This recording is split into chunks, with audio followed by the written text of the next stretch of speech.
तो पूरे 10 लाख रुपए हैं। इसका मतलब ये पंखा इच्छा पूरी करने वाला पंखा है। मैंने कुर्सी पर बैठते समय 10 लाख रुपए ही मांगे थे और देखो पूरे 10 लाख मिल गए। रविशंकर खुशी खुशी अपनी पत्नी कौशल्या के साथ वहाँ से बाहर चला गया। इसके बाद जब भी रविशंकर को कारोबार में नुकसान होता, वो उसी पंखे वाले कमरे में जाता, पंखा चलाता और जितने पैसों का नुकसान होता उतनी रकम मांगता। हर बार पंखे से नोट गिरने लगते। समय ऐसे ही बीतता रहा। एक दिन कौशल्या ने रविशंकर से कहा, आप हमेशा उतने ही पैसे मांगते हैं जितने की आपको जरूरत होती है। अरे उससे इतने पैसे मांगिए कि हम बहुत ज्यादा अमीर बन जाएं। रविशंकर कुछ देर सोच में पड़ गया। बात तो तुमने बिल्कुल सही कही है।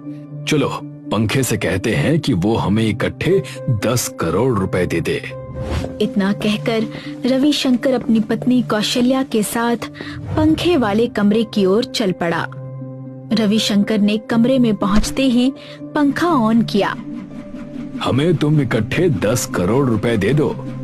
पंखा चलता रहा लेकिन उसमें से एक भी पैसा नहीं निकला। ये देखकर कौशल्या चौंक गई। लगता है तुम्हारे कहने में गलती हो गई है। कहीं ऐसा तो नहीं कि तुमने ज्यादा पैसे मांग लिए। रविशंकर झंझला गया।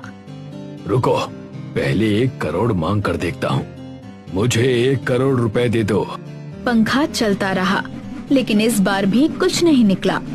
रविशंकर अब चलते पंखे के सामने तरह तरह की मांगे करने लगा लेकिन पंखे से अब कुछ भी नहीं निकला। गुस्से में रविशंकर अपनी पत्नी कौशल्या के साथ कमरे से बाहर निकल आया। बाहर निकलते ही रविशंकर की नजर अर्जुन पर पड़ी और वो चौंक गया। अर्जुन रविशंकर का नौकर था।